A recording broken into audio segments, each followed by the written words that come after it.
ନମସ୍କାର ବନ୍ଧୁଗଣ। ଆଷାଢ଼ ମାସର ଦ୍ୱିତୀୟ ତିଥିରେ ଅନୁଷ୍ଠିତ ହୋଇଥାଏ ଜଗତରନାଥ ଜଗନ୍ନାଥଙ୍କର ରଥଯାତ୍ରା।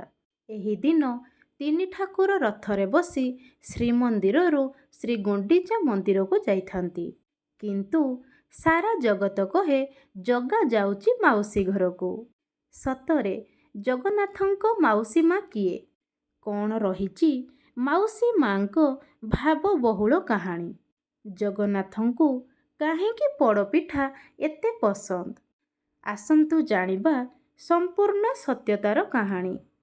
ବନ୍ଧୁଗଣ, ଲୀଳାମୟ ହରିଙ୍କର ଭିନ୍ନ ଯୁଗରେ ଭିନ୍ନ ଲୀଳା, କିନ୍ତୁ ସମସ୍ତ ରୂପରେ ସେ ମାତୃଲୀଳାକୁ ଅତ୍ୟଧିକ ଗୁରୁତ୍ୱ ଦେଇଛନ୍ତି।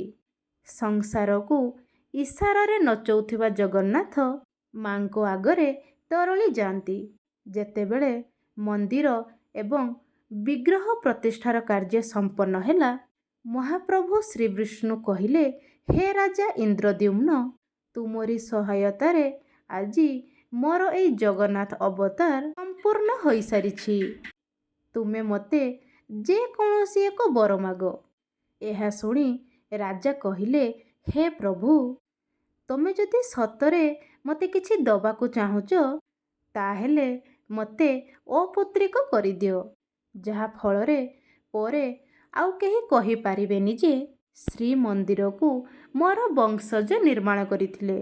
ଏବଂ ଗୋଟିଏ କଥା ଦିଅନ୍ତୁ ଯେ କାଳକ୍ରମେ ଯଦି ମନ୍ଦିର କ୍ଷତିଗ୍ରସ୍ତ ହେଉଛି, ତେବେ ମଧ୍ୟ ଆପଣ ଶ୍ରୀକ୍ଷେତ୍ର ଛାଡ଼ି କୁଆଡ଼େ ଯିବେ ନାହିଁ।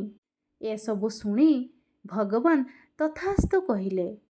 କିନ୍ତୁ କିଛି ଦୂରରେ ଗୁଣ୍ଡିଚା ରାଣୀ ମଧ୍ୟ ଛିଡ଼ା ହୋଇଥାନ୍ତି ଏବଂ ମନ ମଧ୍ୟରେ ଦୁଃଖର ଢେଉକୁ ଚାପିବା ପାଇଁ ଚେଷ୍ଟା କରୁଥାନ୍ତି। କାରଣ କୌଣସି ବି ସ୍ତ୍ରୀ ଅପୌତ୍ରିକ ହେବା ପାଇଁ ଚାହାନ୍ତି ନାହିଁ। ମହାପ୍ରଭୁ ତ ଅନ୍ତର୍ଯ୍ୟାମୀ, ସେ ରାଣୀଙ୍କ ଦୁଃଖ କେମିତି ଜାଣିପାରିବେନି? ସେହି ସମୟରେ ଜଗନ୍ନାଥ ଗୁଣ୍ଡିଚା ପାଖକୁ ଆସିଲେ ଏବଂ କହିଲେ, ମା, ତୁ ମନ ଦୁଃଖ କର ନାହିଁ। ମୁଁ ପରା ତୋର ପୁଅ। ଆଉ ଏ କଥା ମୁଁ ତୋର ମନ ରଖିବା ପାଇଁ କହୁନାହିଁ। ପ୍ରତ୍ୟେକ ବର୍ଷ ଆଷାଢ଼ ମାସର ଦ୍ୱିତୀୟ ତିଥିରେ ମୋର ରଥଯାତ୍ରା ପ୍ରତିଷ୍ଠିତ ହେବ ଏବଂ ସେହି ରଥରେ ବସି ମୁଁ ତୁମର କୋଳକୁ ଧାଇଁଯିବି ଏବଂ ଏହି ରଥଯାତ୍ରାକୁ ଦେବତା, ଦାନବ, ଗନ୍ଧର୍ବ, ମନୁଷ୍ୟ ଏବଂ ସମସ୍ତ 56 କୋଟି ଜୀବ ଦେଖିବା ପାଇଁ ବ୍ୟାକୁଳ ହେବେ ଏବଂ ସମସ୍ତେ ଜାଣିବେ ଯେ ଜଗନ୍ନାଥ ତୋରି ପୁଅ ବୋଲି। ଏହା ପରେ ଯାଇ ଗୁଣ୍ଡିଚାଙ୍କ ମନରେ ଟିକେ ଖୁସିର ଢେଉ ଫୁଟି ଆସିଲା। ଏହି କଥାରୁ ଆମେ ଜାଣିଲୁ ଯେ ମା ଗୁଣ୍ଡିଚା ହେଉଛନ୍ତି ଜଗନ୍ନାଥଙ୍କର ମା। କିନ୍ତୁ ତାଙ୍କର ମାଉସୀ ମା କିଏ? ମହାପ୍ରଭୁ ଶ୍ରୀ ଜଗନ୍ନାଥଙ୍କର ମାଉସୀ ମା ହେଉଛନ୍ତି ଅର୍ଦ୍ଧଶୋଷିଣୀ ଦେବୀ। ତାଙ୍କୁ ସମସ୍ତେ ଅର୍ଦ୍ଧାସିନୀ ଦେବୀ ବୋଲି କହିଥାନ୍ତି। ସେ ଥରେ ଶ୍ରୀମନ୍ଦିରକୁ ରକ୍ଷା କରିବା ପାଇଁ ଶ୍ରୀକ୍ଷେତ୍ରର ଅଧା ଜଳକୁ ଶୋଷି ନେଇଥିଲେ। କହନ୍ତି, ମାଉସୀ ମା ଥିବା ଯାଏ ଜଗନ୍ନାଥଙ୍କୁ କୌଣସି ବିପଦ ଆସିପାରିବ ନାହିଁ। ସେ ସବୁବେଳେ ଶ୍ରୀମନ୍ଦିରର ସୁରକ୍ଷା ନିମନ୍ତେ ବଳଗଣ୍ଡିଠାରେ ଜଗି ରହିଛନ୍ତି। ମା ଅର୍ଦ୍ଧଶିନୀଙ୍କୁ ନେଇ ଦୁଇଟି ଲୋକପ୍ରଥା ପ୍ରଚଳିତ ହୋଇଛି। ତ୍ରେତୟା ଯୁଗର କଥା। ଶ୍ରୀରାମଚନ୍ଦ୍ରଙ୍କୁ କିଏ ବା ଭଲ ନ ପାଏ? ସାରା ସଂସାର ରାମ ରାମ କହି ଝୁରନ୍ତି। ଠିକ୍ ସେହିପରି ମା କୈକେୟୀ ମଧ୍ୟ ଭରତଙ୍କଠାରୁ ରାମଚନ୍ଦ୍ରକୁ ଅଧିକ ଭଲ ପାଉଥିଲେ। ଦର୍ଶକ ବନ୍ଧୁ, ପ୍ରଭୁଙ୍କ ରାମ ଅବତାର ଥିଲା ନିଶାଚର ଏବଂ ରାକ୍ଷସଙ୍କ ବଧ କରିବା ପାଇଁ। ଯଦି ସେ ଅଯୋଧ୍ୟାର ରାଜା ହୋଇଯିବେ, ତାହେଲେ ତାଙ୍କର ରାମ ଅବତାର କେମିତି ସାର୍ଥକ ହେବ? ଦିନେ ଶ୍ରୀରାମଚନ୍ଦ୍ର ମା କୈକେୟୀଙ୍କ କକ୍ଷକୁ ଗଲେ ଏବଂ କହିଲେ, ମା, ଆସନ୍ତାକାଲି ମୋର ରାଜ୍ୟ ଅଭିଷେକ କରାଯିବ। ମୋର ଗୋଟିଏ କାମ କରିଦିଅନ୍ତୁ। କୈକେୟୀ କହିଲେ, କହ ପୁଅ, ତୋର ସବୁ କାମ ମୁଁ କରିଦେବି। ଶ୍ରୀରାମଚନ୍ଦ୍ର କହିଲେ, ମା, ଆପଣ ପିତାଙ୍କୁ ପୂର୍ବ ନିର୍ଦ୍ଧାରିତ 2ଟି ବର ମାଗନ୍ତୁ।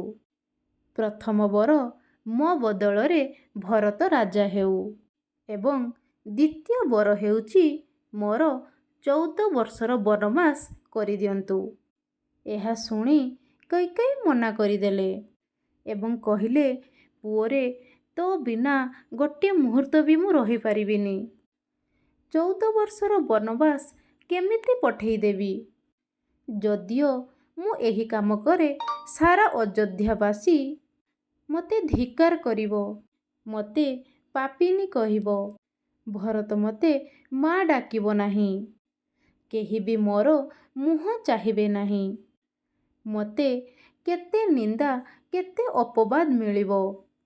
ଏହା ଶୁଣି ଶ୍ରୀରାମ ମୁଣ୍ଡ ତଳକୁ କରିଦେଲେ ଆଉ କହିଲେ, ମା, ପୁଅ ପାଇଁ କ'ଣ ଏତିକି କରିପାରିବ ନାହିଁ?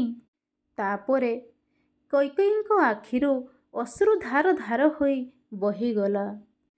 ମା କୈକେୟୀ କହିଲେ, ପୁଅରେ, ତୋ ପାଇଁ ମୁଁ ସବୁ ନିନ୍ଦା ଅପବାଦ ସହିଯିବି, କିନ୍ତୁ ତୁ ମନ ଦୁଃଖ କର ନାହିଁ। ମୁଁ ତୋର ଶ୍ରୀମୁଖକୁ ସବୁବେଳେ ପ୍ରସନ୍ନ ଦେଖିବାକୁ ଚାହେଁ। ଏହାପରେ ଯାହା ବି ଘଟିଲା ସମସ୍ତେ ଜାଣନ୍ତି। ଠିକ୍ 14 ବର୍ଷ ପରେ ଯେତେବେଳେ ଶ୍ରୀରାମ ଅଯୋଧ୍ୟାକୁ ପ୍ରତ୍ୟାବର୍ତ୍ତନ କଲେ, ସମସ୍ତେ ଶ୍ରୀରାମଙ୍କର ସ୍ୱାଗତ ପାଇଁ ଦ୍ୱାର ସମ୍ମୁଖରେ ଛିଡ଼ା ହୋଇଥାନ୍ତି। କିନ୍ତୁ ମା କୈକେୟୀ କେମିତି ସେଇ ମୁହଁ ନେଇ ବାହାରକୁ ବାହାରିଯିବେ ଶ୍ରୀରାମଙ୍କର ସ୍ୱାଗତ ପାଇଁ? ସମସ୍ତେ ଭାବୁଥିଲେ ପ୍ରଥମେ ଶ୍ରୀରାମ କୌଶଲ୍ୟାଙ୍କ କକ୍ଷକୁ ଯିବେ, କିନ୍ତୁ ଶ୍ରୀରାମ ପ୍ରଥମେ ମା କୈକେୟୀଙ୍କ ପାଖକୁ ଗଲେ। ମା କୈକେୟୀ କହିଲେ, ରାମ, ତୋର ସବୁ କାମ ହେଇଗଲା ତ? ରାମ ମଧ୍ୟ କାନ୍ଦି କାନ୍ଦି କହିଲେ, ହଁ ମା, ହେଇଗଲା। ତୁମେ କେମିତି ଅଛ ମା? କୈକେୟୀ କହିଲେ, କେମିତି ଆଉ ଥିବି? ତୁ ଗଲା ପରେ କେହି ବି ମୋର ମୁହଁ ଚାହୁଁନାହାନ୍ତି। ଅନ୍ୟମାନଙ୍କ କଥା ଛାଡ଼, ଭରତ ମୋତେ ମା ଡାକୁନାହିଁ। ଶ୍ରୀରାମ କହିଲେ, ମା, ଆଜି ତତେ ସିନା ଭରତ ମା ଡାକୁନାହିଁ, ମୁଁ ତତେ କଥା ଦେଉଛି, କଳି ଯୁଗରେ ସାରା ଜଗତ ତତେ ମା ବୋଲି ଡାକିବେ ଆଉ ଦ୍ୱାପର ଯୁଗରେ ମୁଁ ତୋର ବାତ୍ସଲ୍ୟ ମମତାର ସୁଖ ଉପଭୋଗ କରିବି। ଦ୍ୱାପର ଯୁଗର କଥା। ଶ୍ରୀକୃଷ୍ଣ ଅବତାରର ମାତୃପ୍ରେମ କହିଲେ ନ ସରେ। ଯାହାଙ୍କ ଇସାରାରେ ସୂର୍ଯ୍ୟ ଚନ୍ଦ୍ର ତାରା ଆତଯାତ କରନ୍ତି, ସେ ଯଶୋଦାଙ୍କ ପଣତରେ ବନ୍ଧା। ଯାହାର ପାଦଧୂଳି ପାଇଁ ବ୍ରହ୍ମା ମହେଶ୍ୱର ତପସ୍ୟା କରନ୍ତି, ସେହି ପାଦଧୂଳିକୁ ମା ଯଶୋଦା ଅଳିଆ ଭାବି ଫିଙ୍ଗି ଦେଉଛନ୍ତି। ସମଗ୍ର ବ୍ରହ୍ମାଣ୍ଡକୁ ଯିଏ ପାଟିରେ ପୂରାଇଛନ୍ତି, ତାଙ୍କୁ ମା ଯଶୋଦା ଜାମୁଳାର୍ଜୁନ ଗଛରେ ବାନ୍ଧି ଦେଉଛନ୍ତି।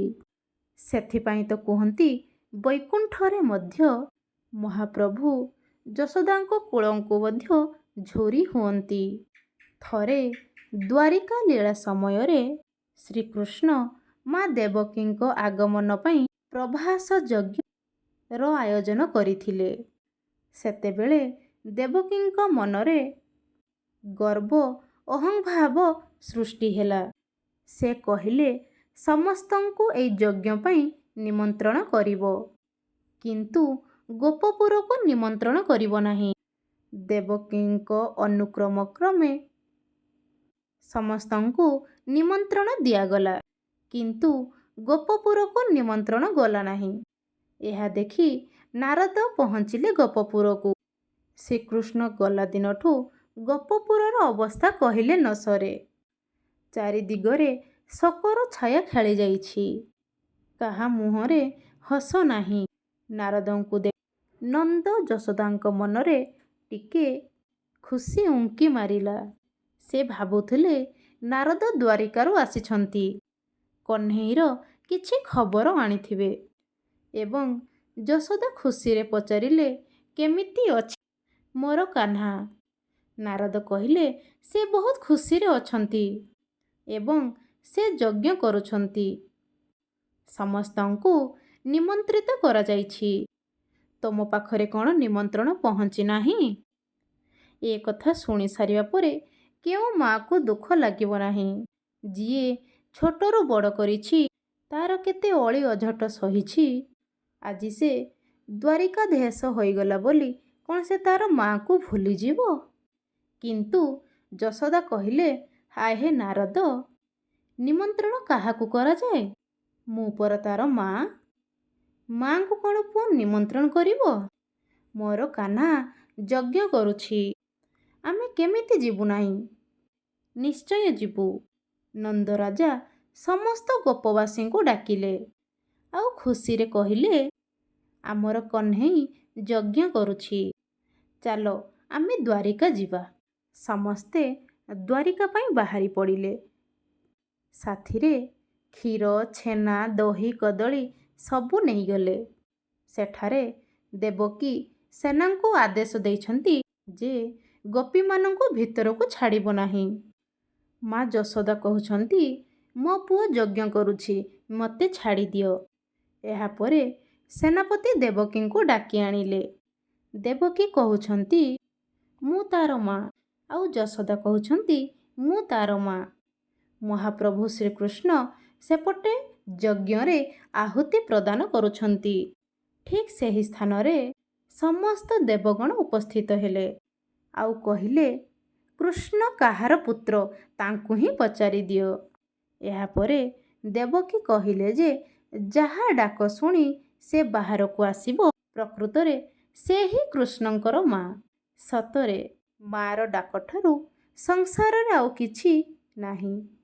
ଏହି କଥାରେ ଯଶୋଦା ମଧ୍ୟ ରାଜି ହୋଇଗଲେ। ପ୍ରଥମେ ଦେବକୀ ଡାକିଲେ, କୃଷ୍ଣ ହେ ଦ୍ୱାରିକାଧୀଶ ବାସୁଦେବ, ସମସ୍ତ ନାଁରେ ଡାକିଲେ। ଦେବକୀ ଡାକି ଡାକି ହାଲିଆ ହୋଇଗଲେ, କିନ୍ତୁ କୃଷ୍ଣଙ୍କ କାନରେ ବାଜୁନାହିଁ। ସେ ଯଜ୍ଞରେ ଆହୁତି ପ୍ରଦାନ କରୁଛନ୍ତି। ସେପଟେ ଦେବଗଣ କହୁଛନ୍ତି, ମା ଯଶୋଦା, ଏବେ ଆପଣଙ୍କ ବାରି, ଆପଣ ଡାକନ୍ତୁ। ମା ଯଶୋଦା ଡାକିଲେ, କହ୍ନେଇ କହ୍ନେଇ। କହ୍ନେଇ ଡାକ ଶୁଣିବା ମାତ୍ରେ ମହାପ୍ରଭୁ ଯଜ୍ଞ କୁଣ୍ଡକୁ ଛାଡ଼ି ସିଧା ଦୌଡ଼ିଲେ ମା ଯଶୋଦାଙ୍କ ପାଖକୁ ଏବଂ ଅଶ୍ରୁଳ ନେତ୍ରରେ ମା ଯଶୋଦାଙ୍କ ପାଦ ତଳେ ପଡ଼ିଗଲେ। ଯଶୋଦା କହିଲେ, ପୁଅରେ, ଜନ୍ମ ଦେଇନି ବୋଲି ମୁଁ କ'ଣ ତୋର ମା ନୁହଁ? ଆଜି ମୋତେ ତୋର ମା ହେବାର ପରୀକ୍ଷା ଦେବାକୁ ପଡ଼ିଲା। ସେହି ସମୟରେ ଶ୍ରୀକୃଷ୍ଣ କହିଲେ, ମା, ଆଜି ତୋତେ ମୋ ପାଖକୁ ଆସିବା ପାଇଁ ପଡ଼ିଲା ବୋଲି ଏ ସଂସାର ପ୍ରଶ୍ନ କରୁଛି। କଳିଯୁଗରେ ମୁଁ ନିଜେ ରତ୍ନ ସିଂହାସନ ଛାଡ଼ି 60 ପଉଟି ଛାଡ଼ି ତୋ ପାଖକୁ ଧାଇଁଯିବି ଏବଂ ଆନନ୍ଦରେ ତୋର ସୁଆଦିଆ ପୋଡ଼ପିଠା ଖାଇବି। ସେହି ସମୟରେ କେହି ପ୍ରଶ୍ନ କରିପାରିବେ ନାହିଁ ଏବଂ ଏ ସଂସାର କହିବ, ମୁଁ ତୋର ପୁଅ। ଦର୍ଶକ ବନ୍ଧୁ, ଏହା ଥିଲା ମହାପ୍ରଭୁଙ୍କର ମାଉସୀ ମା ତାଙ୍କର ମାତୃଭକ୍ତିର ଏକ ସୁନ୍ଦର ବ୍ୟାଖ୍ୟା। ବନ୍ଧୁଗଣ, ଏହା ଥିଲା ମହାପ୍ରଭୁଙ୍କର ମାଉସୀ ମା ଏବଂ ମାତୃଭକ୍ତିର ଏକ ସୁନ୍ଦର ବ୍ୟାଖ୍ୟା। ଏହାର କୌଣସି ପୃଷ୍ଠଭୂମି ନଥିଲେ ମଧ୍ୟ ଭକ୍ତିର ଭାବରେ ଭକ୍ତମାନେ ଆପଣେଇ ନେଇଛନ୍ତି। ସେଇଥିପାଇଁ କହନ୍ତି, ମା କୈକେୟୀ ଓ ମା ଯଶୋଦା ହିଁ ହେଉଛନ୍ତି ଜଗନ୍ନାଥଙ୍କର ମାଉସୀ ମା, ମା ଅର୍ଦ୍ଧାସିନୀ ଦେବୀ। କାହାଣୀଟି କେମିତି ଲାଗିଲା ନିହାତି କହିବେ।